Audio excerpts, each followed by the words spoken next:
Welcome, everyone. Thank you very much for coming tonight. This is pretty exciting for everyone here, both for the folks who've been working really hard on this resolution and also for all the folks in Oakland who are excited about changing our relationship to nature, which is a really big part of what we're doing here tonight. So thank you all for being here. So really appreciate being able to do this. And we have so many things to be thankful for. Just thinking about the land we're on, even this neighborhood, Temescal, with its rich history, and the peoples that have been here before us. So just giving a lot of respect and recognition to this place that we're in, that we can be here safe together, and for the miracle just of life. It's so amazing that we can be here talking and hearing and seeing and just experiencing color. It's a real miracle. So experiencing, thanks for that. Yeah. May we bring loving kindness into our relationships tonight and with this community. May we experience love and understanding. May we bring love and understanding, and may we contribute to the growth of communities that are filled with love and health and well-being.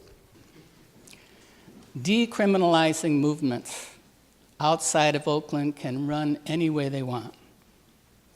But here in Oakland, our movement has been and will be about one thing: the manifestation of love that Bob presented in the beginning.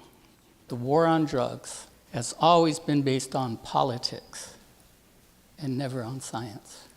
The medicines always brought it home to help me to be grateful for the most simple things of all.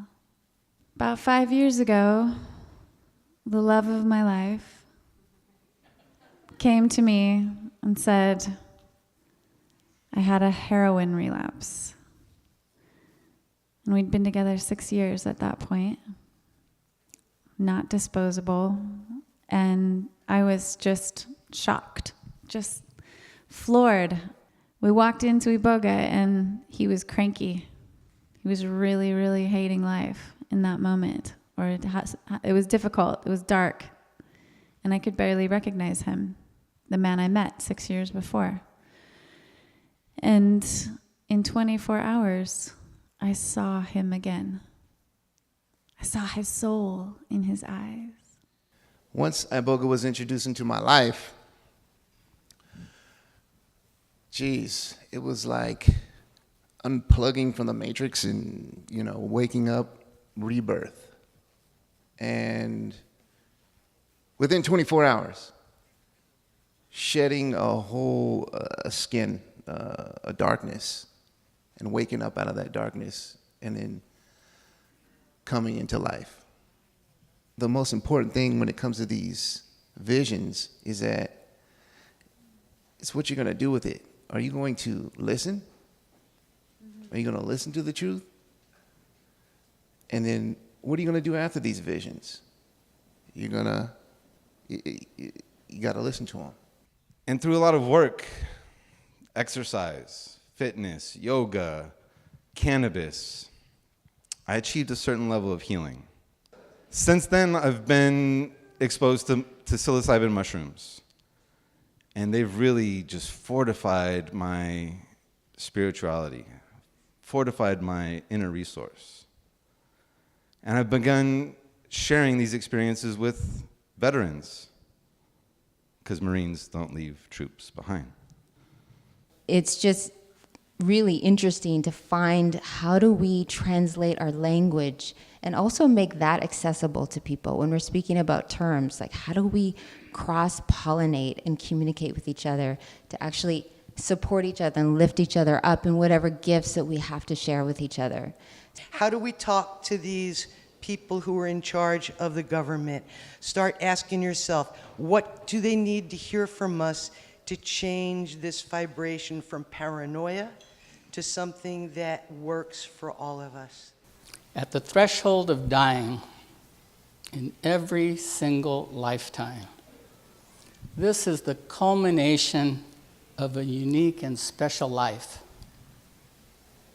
This is the point that human dignity and freedom can be the most valuable. After just one dose of psilocybin, patients report a sense of euphoria, emotional well-being, peace and optimism that can last a year or more, greatly changing their outlook, even in the face of terminal illness. My name is Gerald. I got out of prison in 2008. When I was 17, I was addicted to crystal meth. I spent about a year in a gang in the streets, running around with guns, selling drugs.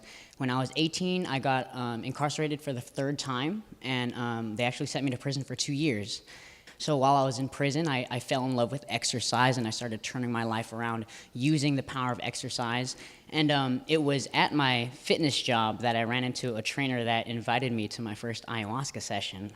And just from there, my life has just kind of taken this, it's kind of like a snowball effect where I've gone from just being the lost person that I could ever imagine to quite literally the best person that I could ever imagine. Like, I'm my healthiest self.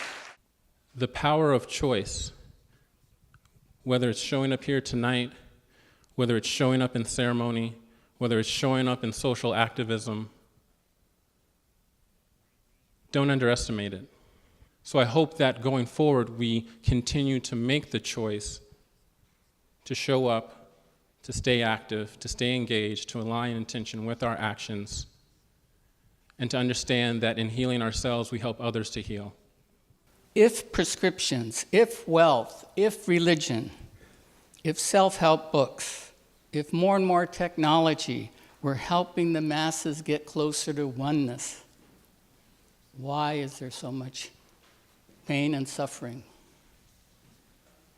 I don't want the current FDA paradigm to continue. If you agree, join us. Commit to making Oakland a decriminalized nature zone. We asked ourselves, if we don't change the paradigm, who will?